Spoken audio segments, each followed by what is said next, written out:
Hey everyone, welcome back to Nat Joe's Caffeinated Library. You'll probably notice when I'm not in my normal library. And I have sparkling wine. This, ooh, that's good. So this is the first in what I hope will be a series, new episode thing. So I've had this idea in my brain a while to do like a true crime thing because I enjoy true crime. It's kind of like my day job. I enjoy reading true crime, and I'm not the biggest, but one of the biggest fans is Bailey Sarian. There is, for those of you who know, Aqua Tofana. Yeah, Aqua Tofana. Anyway, sorry. So I was like, I want to do something with true crime, but I still want to keep it book related, so it's not completely out of the blue. And so this idea has been bouncing around in my head for a minute. So my wife had the idea of like, well, just talk about true crime while you're drunk. Because apparently I'm funny when I try to explain things while I'm drunk. So that's what we're going to do. I listened to an audiobook about a true crime person. I'm going to drink while I talk about the book with you guys.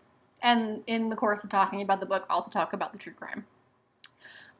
You will notice above me is my favorite poster of Jack. It drives a lot of my friends nuts because the actual frame is crooked, but the bottle is straight. And it's one of those holograph ones, so like as you move, the bottle moves. But it's crooked, and it drives people insane that it's crooked. Anyway, and then flanking on either side are reproductions of the wanted posters for Butch Cassidy and the Sundance Kid, which I tried real hard to get those guys into framing, but I am too lazy to rehang them so it fits, so you're just going to have to know they're up there. Sorry. Okay, for those of you interested, I'm using my fish tank stand to hold my alcohol, so that's why I'm reaching. I am drinking Martin and Rossi sparkling wine. Okay, oh man, I talk a lot with my hands. I need to, hang on, bring my little footstool closer because I'm going to drop shit if I have to reach this whole time. Okay.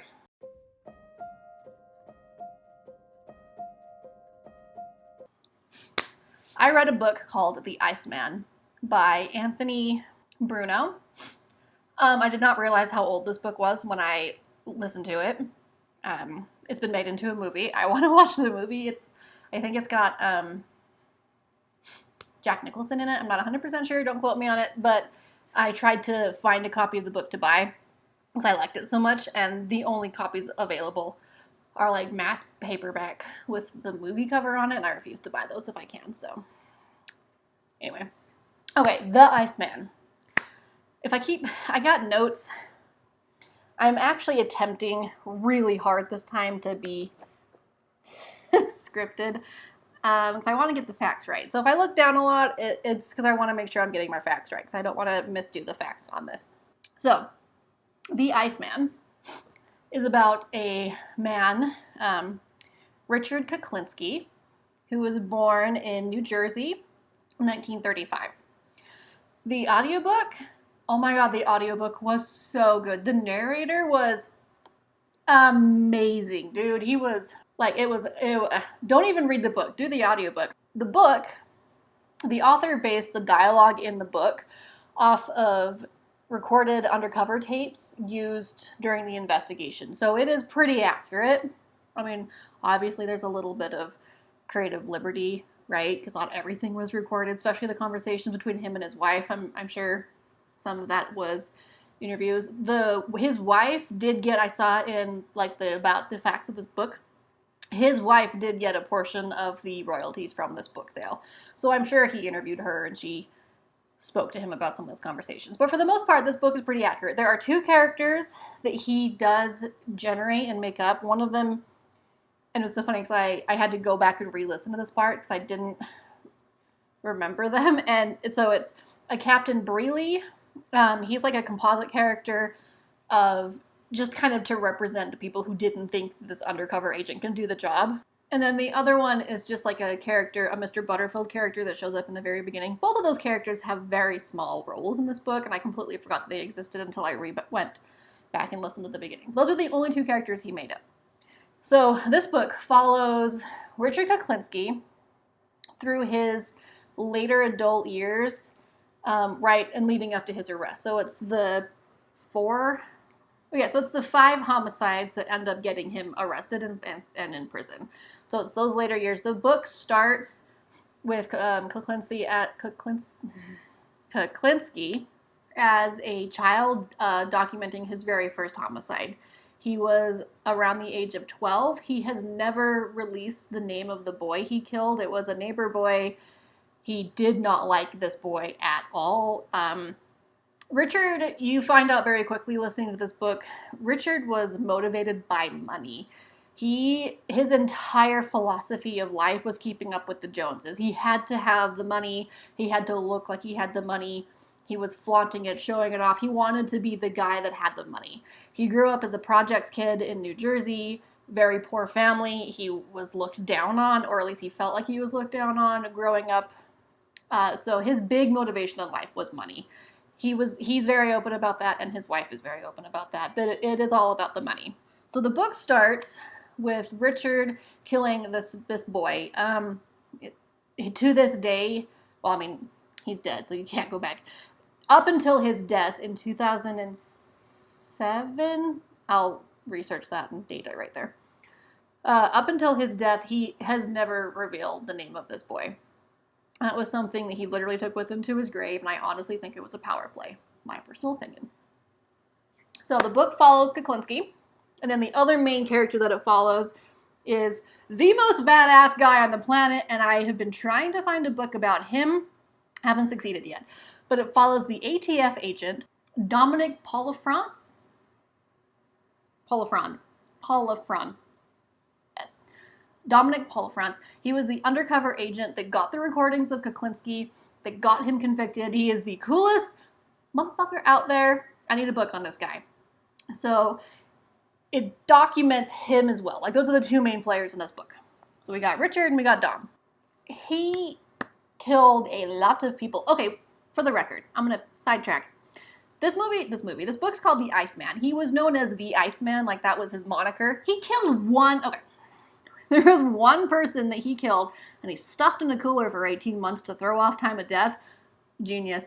And that was the one case that got him dubbed the Iceman. I feel like a much better moniker for him should have been like Cyanide Killer, the Sleeper Killer, the Silent Killer, the Snorter Killer, something. He used cyanide so much more than stuffing a dude in a cooler for a couple of months. It was a missed opportunity for a much more accurate nickname, and I'm going to just have a gripe about that. So it picks up, and it took me a little bit to realize the dates are really important with this book. It talks about dates throughout the book, and I missed that until about halfway through, and I realized those were important. So it's documenting these 5 homicides, going through and kind of going through like that timeline story. I'm going to try not to like jump around more than I already have. So I'm probably going to tell this a little out of order from how the book told it, but chronologically for me retelling it, it's going to make a little bit more sense this way.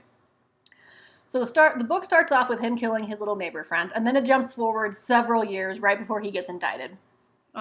Two cops come to interview him about a disappearance. It was it's George Maliband. George Maliband. They come to question him about the disappearance of George Maliband. So this is the first homicide that gets tied to him. So George goes missing in 1980. Richard Kuklinski made a lot of money through a lot of various ways. Most of them nefarious, hardly any of them legal. One of the ways was selling pornographic videotapes.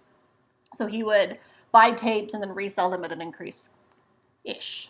So George was going to move a bunch of tapes for him. Kuklinski was going to sell him these tapes for $27,000. So George leaves with $27K in his pocket and then disappears. His family knew. He told all of his business associates, hey, I'm going to go meet this guy, Rich Kuklinski. I think George was from a different city. Part of the reasons this was so complicated is Rich had a habit of dumping bodies across state lines because he was not an idiot. So I can't remember if George was from a different state or if his body was just dumped in a different state. Not 100%. Anyway, so George goes missing. Okay, if I remember correctly, George's body was never found. So they meet up. Kuklinski kills him, shoots him. He admits in a plea deal later that he shot him 5 times because of business. And he stuffs his body into a 55-gallon drum, sticks the drum next to a building, and then one day the drum just isn't there anymore. He assumes that at some point the landlord just got tired of this drum hanging out behind his business and called for someone just to tow it to the dump.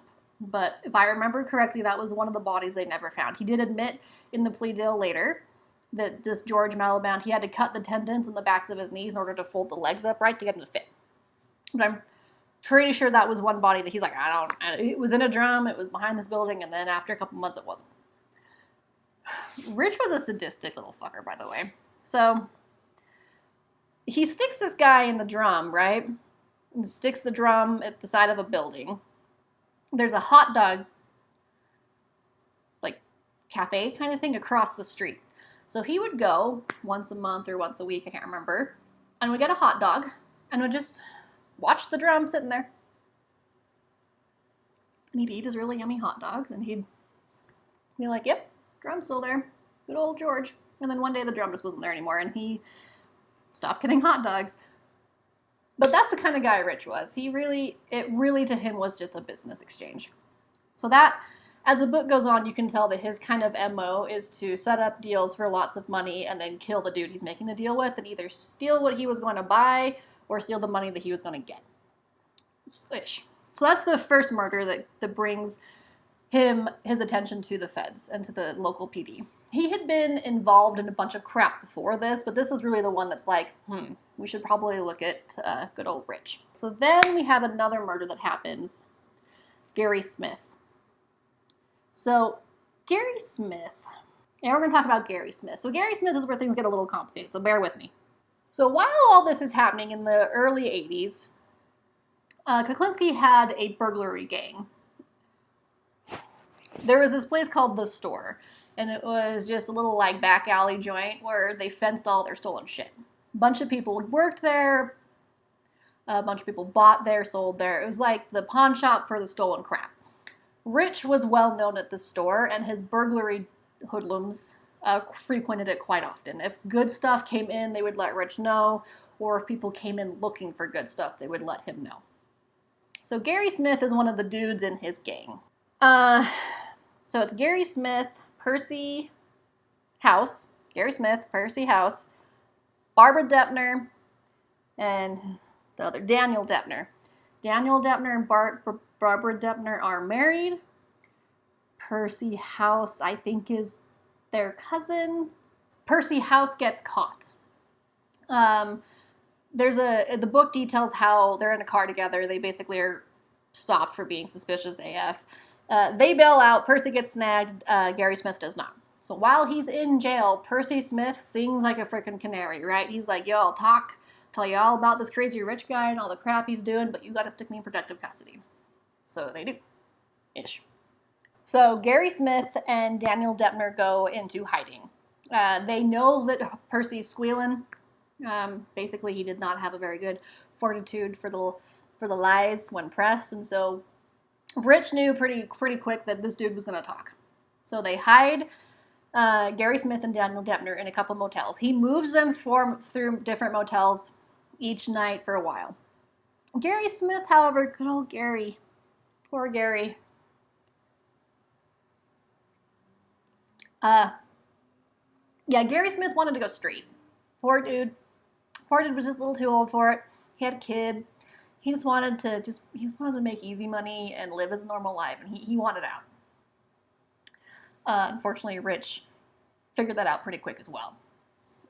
So Gary Smith, he kind of dips out a couple times, goes and visits his family, sees his kid, and even though Rich is like, don't stay in the hotel, lay low, don't get caught, don't be dumb, because at this point, warrants had been issued for both of these people.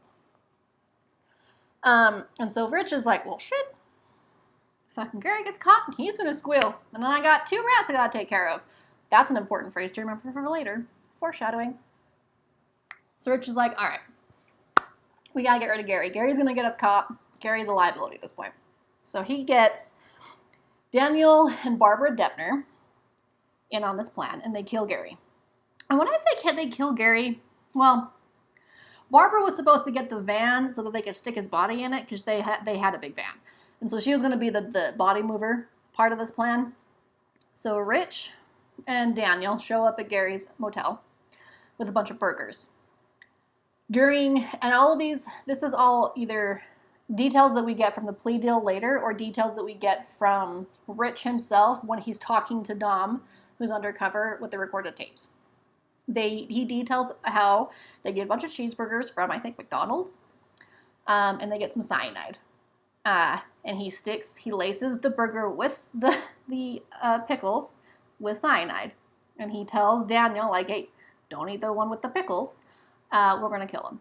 So they go, they eat their burgers, and poor Gary, he's not the smartest, so he didn't quite, like, put together the sketchy behavior between the two of them, and both of them, like, checking their burger for pickles before they give it to him. You think at that point you just wouldn't eat the pickle. But the book details, and I don't know how accurate this is, but the book talks about how Gary pretty much knew the jig was up and he wasn't leaving the hotel room. So maybe that was why he didn't give a shit and didn't check the pickles. But either way, he eats the cyanide burger. Dude goes down. Right, because cyanide will do that to you. But he's not dying fast enough for Daniel. For some reason, Daniel Detner gets, oh, Jesus Christ. I made a mess. Spilled some wine. Okay. For some reason, Daniel just gets it in his pants that bro ain't dying fast enough. I don't know what. I don't know. So then Daniel takes a cord. Rich talks about in his tapes how he takes a phone cord from, like, the landline, yanks the phone cord. No, it was a lamp cord. Takes the lamp cord out and strangles poor Gary. So the plan was that Barbara would return that night with her van and they would move him to some other undisclosed location. But Barbara ain't no dumb cat. Barbara's like, I'm going to go to prison. Probably should not do this. So Barbara doesn't show. Barbara's like that, I'm out. Does not show with the van. So they stick Gary's body underneath the mattress. So, like, the bed is like an enclosed frame that sits on stilts, right? So there's space between the mattress and the floor, but you can't see it outside the bedroom. You'd have to move the mattress, right? Kind of like a raised IKEA frame. So they stick him under there, and months go by. He starts to stink, and landlords get called. When he is initially found, he is so decomposed that the investigators initially think he is a black man. Gary Smith is definitely like a little ginger, I think, because his skin had discolored so much. So that was also part of the timeline lag in identifying him and tying him back to Rich, as they, one, couldn't ID him, and two, were looking at a completely wrong race for missing persons. So that one took an issue. So that was in 1982. His body finally gets discovered. I think he was under the bed, I want to say a couple of months. I want to say he was under the bed for, hang on, I'm getting a little drunk and I'm slouching, so I gotta adjust. There we go. I want to say he was under the bed for a couple of months, but the, like, logical part of me says that that's highly unlikely because you start to stink after a couple of days. But it's also like a pay by the hour kind of hotel, so maybe they just ignore the stink. I don't know, a couple of months maybe? Long enough for him to turn black and bloated. So then Rich, he gets a little worried about Daniel Detner, you know, the guy who strangled poor Gary. So he gets a little worried about him. Rich is a paranoid motherfucker, by the way. The book doesn't really detail why he needed to kill Daniel. As far as the book was explaining, it sounded like Daniel was going to keep the secret. I think he got a little paranoid maybe that he wouldn't. Okay, so Gary's body was found December 27th, 1982. Daniel is murdered, well, he's found May 14th, 1983. So, what is that, 4 months? So Daniel's kind of hiding out on the run a little bit after they kill Gary. Rich is helping move him to different safe houses, keeping him hid. So at one point, Rich's teenage daughter, Merrick has a boyfriend who has an apartment somewhere in upstate New Jersey. He's out of town. And Rich and this boyfriend, like, for the most, Rich's home life, for the most part, was very good. He adored his family. Loved them. I honestly think he loved them dearly. He doted on his daughters. Loved them to pieces. He loved his wife. He just also sometimes went a little psychotic and beat the shit out of her. His wife describes it as good rich, bad rich. She loved and adored good rich. She describes him as a doting father when he's good rich. When he's bad rich, bad things happen. Probably some broken bones. I think the book talked about how she had broken her nose several times. But so he got along with his soon-to-be future son-in-law as far as he was concerned. So he said, hey, I got a friend who needs a place to crash. Can I use your apartment? And the boyfriend was like, yeah, that's fine, sure. So he sticks Daniel Detner in Merrick's boyfriend's apartment and then kills him. So later, there is Tupperware containers with some like home-cooked burnt food. So they suspect the food that he brought to Daniel was a home-cooked meal that he laced with cyanide, not hamburgers this time. But once again, it was cyanide. Killed him. Fed him the spiked meal. Once again, when he didn't die quite fast enough, he strangled him. And then he calls Merrick's boyfriend and says, hey, got a dead dude in your apartment. Need your help. I know, right? The balls on this man. Richard, by the way, I forgot to tell you, is a gigantic of a man. I can't remember. It's not in the easily. I'll find it and I'll stick it up here. But he was a big motherfucker. So he convinces the boyfriend, hey, my friend was on the run from the law. He got into some shit and like some bad dudes came and killed him at your place. Sorry, but I need your help to move his body. We probably shouldn't call the cops. We just don't want that kind of drama.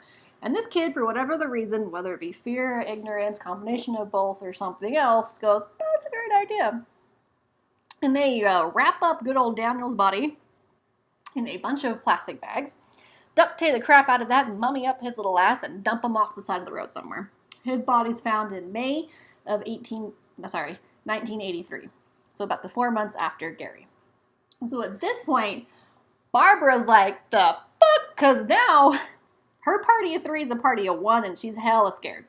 So she goes to the feds and is like, yo, I need a new name. I'll tell you what the hell you want, but I need the hell out of here. So she is now in the witness protection program. This takes me back to the two rats. Okay. So we're tracking so far. So he's killed the one kid. So Percy House is still in jail, chatting. We can't find him. He's in the witness protection program. Barbara Detner, she is also now in the witness protection program. She's talking. We don't know where she's at. Daniel Detner, her poor little husband, croaked in a bag off the side of the road. Good old poor old Gary croaked under the mattress. Dead. Okay. I'm going to backtrack a little bit here to the murder of Paul Hoffman. So Paul Hoffman was known as the pharmacist. This is where he was probably getting his cyanide from. It's never explicitly stated in the book. However, there's a conversation that's had to Dom while he's undercover. And I'll go into more detail later, but I'm just going to listen one little bit. So he's trying to get Dom to bring him some cyanide. He needs pure cyanide. None of that rat poison shit, the pure actual cyanide. And he makes a comment to Dom that his previous suppliers currently indisposed and he can't get it from him anymore. This guy, Paul Hoffman, is a pharmacist that he then kills. And I think that might be where he was getting his cyanide from before and why his supply suddenly is gone. Not 100% sure on that. They never explicitly say in the book, but I'm willing to hazard the guess. Paul Hoffman, 1982. So now we're kind of, what part of 82? So this is before Gary Smith, okay? Paul Hoffman comes into the store, that back alley, shady pawn store of the dark stuff. So he comes in, and he thinks he's hot shit. He thinks he's bought a couple of things off the black market at the store. He's moved a couple items, so he thinks he's cool. Everybody else knows he's a tool. He thinks he's hot shit. So he comes in one day and he's trying to get, what's it called?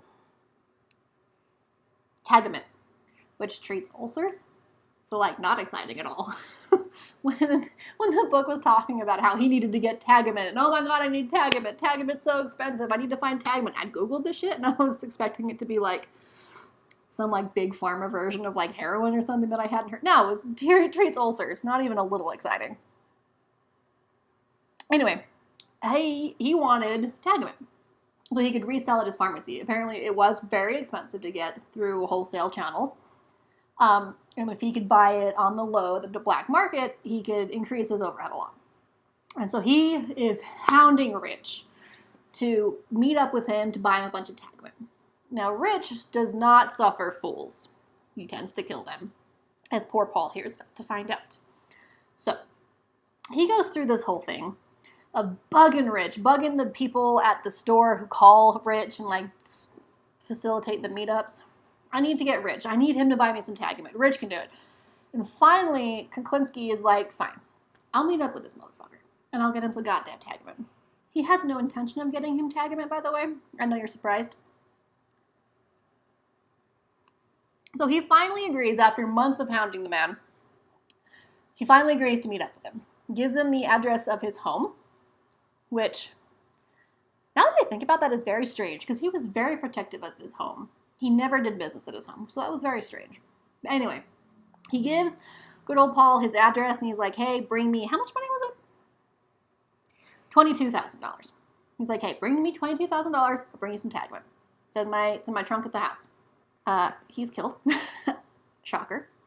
And they dump his body. Is he the one that he puts in the freezer? Hang on, he might be the one I put in the freezer. So Paul is not the one he sticks in the freezer, sorry. But he kills Paul, shoots him, I think, in the head.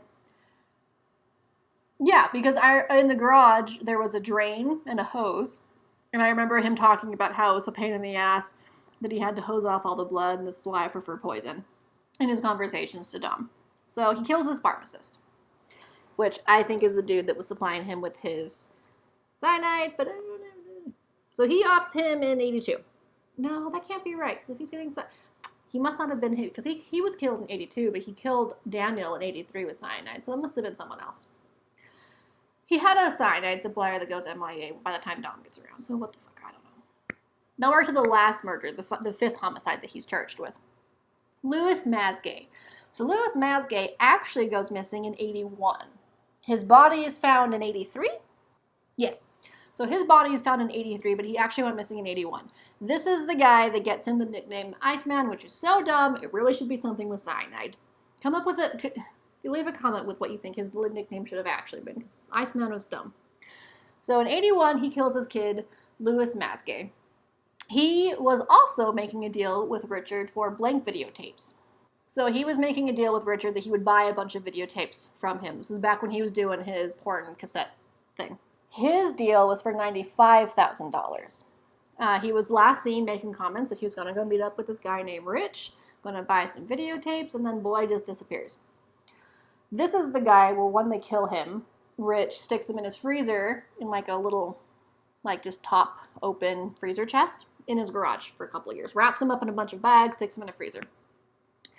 At some point, his body is moved. Editing, Natalie here. So I completely forgot, while I was pretty drunk at this point, that the whole reason he moved the freezer and got Louis Masgay's body out of his garage was because he was annoyed and he kept tripping on it. It was taking up space in his garage. It wasn't because he thought he was going to get caught, was worried about it being there. No. He was annoyed that his 6 foot 5 inches, 300-pound body had to walk around this freezer, and it was inconveniencing him. So that is why he decided to move the freezer. And he is found, and the only reason Rich fucked up just a little bit. The only reason they realized that this body had been frozen was because he'd been wrapped in so much plastic that when they found the body, his core was still frozen. Whoops. His core was still frozen. There was icicles in the tissues. If he had been fully allowed to defrost, the medical examiner admits he never would have been able to even guess at the correct time of death. But he wrapped him too tight. And that's the one where the newspapers pick up on it, and they give him the Iceman moniker, which is so dumb because it was just the one body. So those are the 5 deaths that Richard Kuklinski is tried and convicted for. He has admitted post-trial to numerous other killings. He has said that he's got ties with the Gambino family, that he's killed a Gambino family member for insulting him at his home one day. Nothing ever came from those investigations, though. So enter Dominic Polifron, the badass of badasses. So he's an ATF agent. So with the very first homicide, good old George Malaban, the one that drew investigators' attention to him. So by the time this Dominic gets involved, it is 1984. So the 5 people have been murdered and their bodies have been found. At this point, investigators know Richard Kuklinski is involved in these. Every single one of these persons, he wasn't very smart. Like, he didn't use aliases. Like, didn't tell them to be quiet. All of these people were last seen with large quantities of money and had made statements about how they're going to go visit Richard Kuklinski and buy stuff from him. And they all go missing. So, not the smartest, not the brightest bulb, but he's clever enough. They just had never been able to tie him to anything because there's too many middlemen, too many people, and like his gang was way too tight. The store was they couldn't get close to him to even begin to getting enough evidence that would tie him other than a bunch of last scenes, right? They had tried to speak to him, and he basically left the detectives out of his house. So they create the Iceman Task Force. So a joint task force is created between the ATF, and the ATF had the nexus in because Kuklinski was known to move guns. Well, yes, drugs, but guns. The ATF, they were able to join this operation because they knew Kuklinski had moved stolen weapons before. So that's how they were able to get involved. So the ATF, the New Jersey Attorney General's Office, and the New Jersey State Police. That are the involved parties of this task force. And one of the dudes at the state police were like, yo, we need an undercover agent. I got your guy. Enter Dominic Polifron. So he's an ATF special agent. He has done long-term undercover investigations before. And he's like, sure, I can do this. So he goes undercover for 18 months trying to get close to Kuklinski. He goes undercover for so long without getting close to him that they almost pull the investigation. They're like, fuck it, dude, you're not getting anywhere. We're about to pull it. But Dominic is able to convince them that this is the long con game. You got to give me more time. And good for this guy. So he goes undercover as Dominic Provenzano, which is fantastic because in the book, Dominic talks about how the easiest lies to maintain are the ones that are rooted in truth. He goes by Dominic in his real life. That's his real name. In high school, he was known as Dom. So he's like, that's going to be my undercover name. Dominic. Dom. He's like, I'll switch up my last name. It's like, then I don't have to worry about not answering to a name and blowing my cover. It's the simplest thing, but smartest thing ever. So he goes as Dominic Provenzano. He tries to get in at the store, has all the players known, right? He knows who he's dealing with. He knows who he needs to talk to try to get connected to Kuklinski.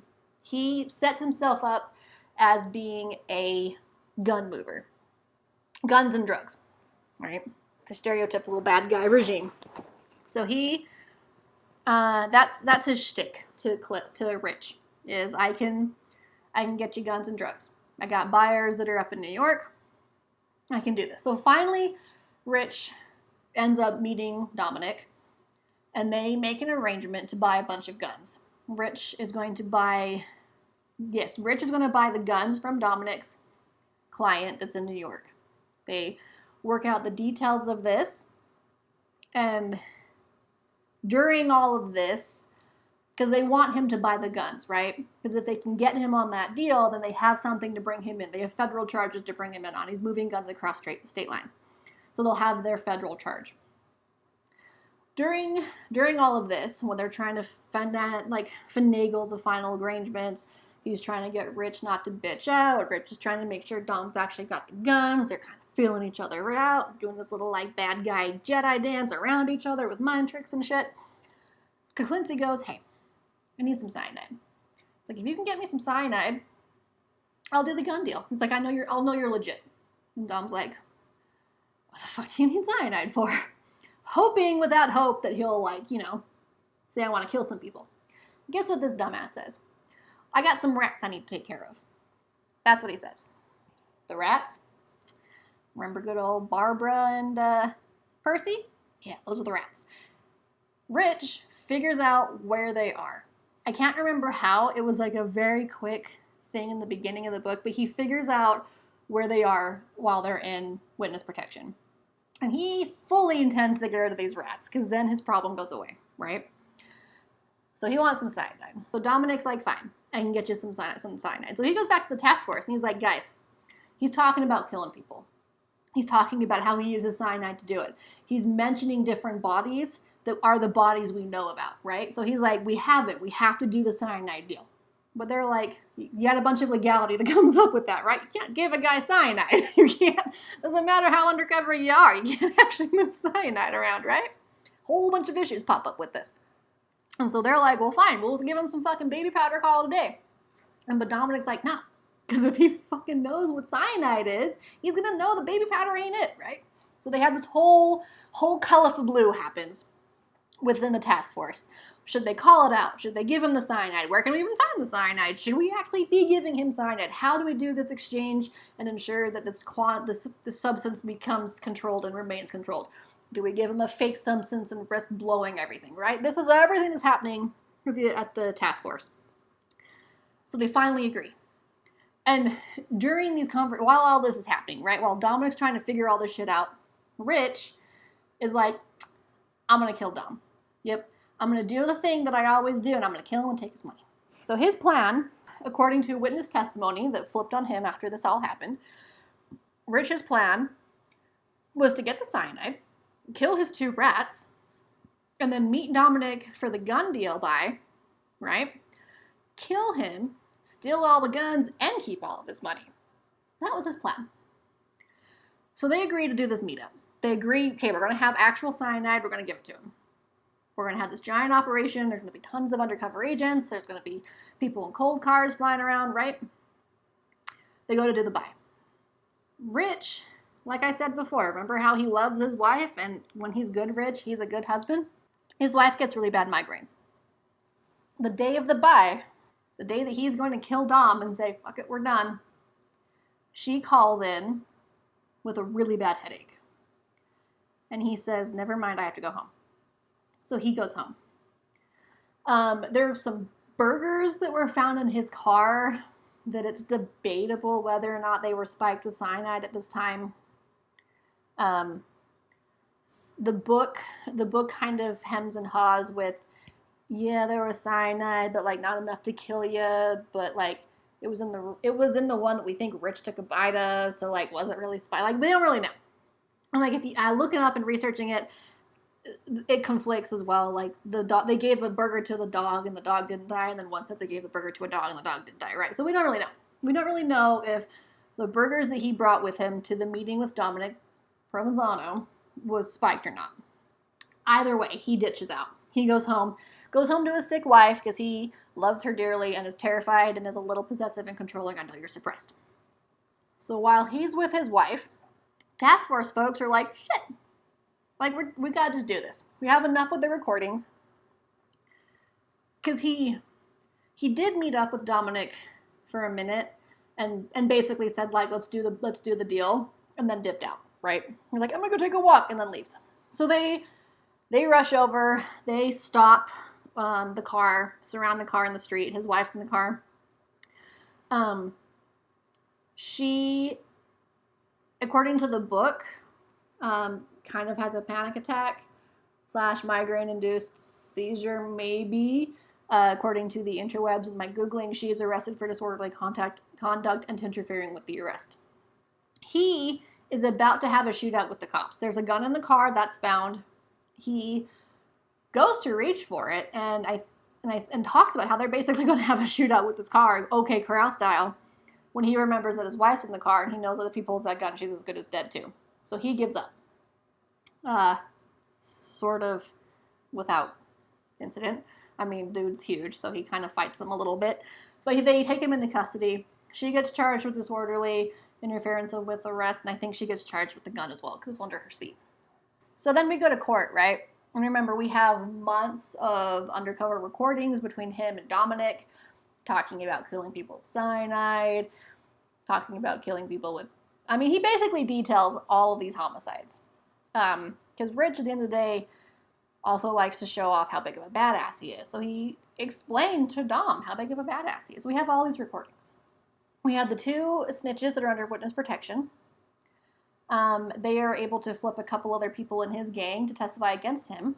And the book ends the best way possible with him going to court and him being like, this is a waste of time. This is an illegal arrest, right? Talking a big game. And he gets in there. And at this point, it has not been revealed to him yet that Dominic Provenzano is an undercover agent who's actually Dominic Polifrance, right? So it gets to the point where Dominic gets called to testify. And he walks up, sits down, and looks right at him.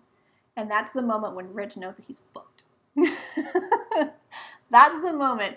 And I can't remember how it goes in the book verbatim, but it's basically along the lines of, gotcha, bitch. And it's the best moment of that entire book. And I just want to freaking high five this ATF agent so bad. Like, yes, dude, how badass to be able to keep your big ass reveal until you're in court and being like, gotcha, bitch. It's amazing. Like, he talks about how he wasn't there at the arrest because he was still at the meeting joint waiting for Rich to come back in case he did. He wasn't there when they arraigned him. He wasn't there when they dragged him into county or anything like that. He literally did not see Rich again until court. And that was his moment of, like, freaking man behind the curtain reveal. And it's just the most satisfying ending ever. So, that's the moment when Rich is like, look. And he takes a plea. He, at the end of it, let me pull up my notes so I don't get it wrong. Oh yeah, so he did, I vaguely remember, okay, let's not spill it this time. So they did 2 trials simultaneously, separately. So they did the Louis Masgay and George Maliband in one trial, and then they did Detner so they did Gary Smith and Detner in a different one. So in the end, he pled to and was convicted of the 5 homicides. He did die in prison of Kawasaki's disease, I think. I was not prepared. I did not charge my camera, and this is the 3rd time it's died. So, okay. So what was I saying? Oh, his crappy brother. So his brother raped a young girl, threw her and her dog off a building roof. I think horribly maimed her, but did not kill her in the fall. He's in prison. I know you're shocked. And Rich's comment about his brother when asked was, we come from the same father.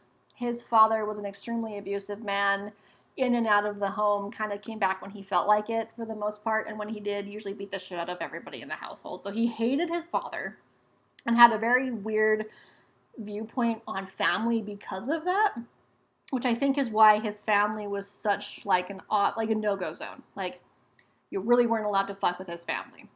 And he really did nothing. He, from all accounts in the book, was a devoted father. So, take that for what you will. And that's the story of Richard Kuklinski, as told by Anthony Bruno. I highly recommend this book, especially the audio version, because it's amazing. God, the guy who narrates it is glorious. God, it's good. I have not seen the movie. Is it worth it? Should I watch the movie? Also, let me know what you guys think of this format. I really wanted to do something with true crime, but I still wanted to keep it relevant to books. So I'm going to try. I have a list of other audiobooks of true crime. I'm trying to do ones that I don't know about so that I can talk about the true crime from the point of the book rather than from my own knowledge of it, right? So they're going to be kind of just some like lesser known ones, at least ones I've never heard of before. So let me know what you guys think of this. Was this fun? Was it a good idea? I'm sure editing me is going to hate this later. I am on my 3rd glass, halfway through my bottle of wine. It's a large bottle of wine, but I'm halfway through it. Have not had dinner yet, so I'm a little drunk. But I hope I kept this consistent and coherent for you. Please let me know what you think. I had a lot of fun with this. I'm really excited about this forum. So if this was something you guys liked, if there's things you want to see different, hints, feedback, give it to me, let me know. And if this is something you guys like, I'll totally do this more often. Like, I'll make this a regular series. I think it's super fun. Please let me know what you guys thought. If any of you guys are big Lysarian fans out there, yeah. Thanks for joining me on this little drunken rampage about Richard Kuklinski and how he should have been known as the cyanide killer, but whatever. As always, like and subscribe. Follow me on the interwebs. Links below for those various links. Yeah, and I'll see you guys next time. Cheers.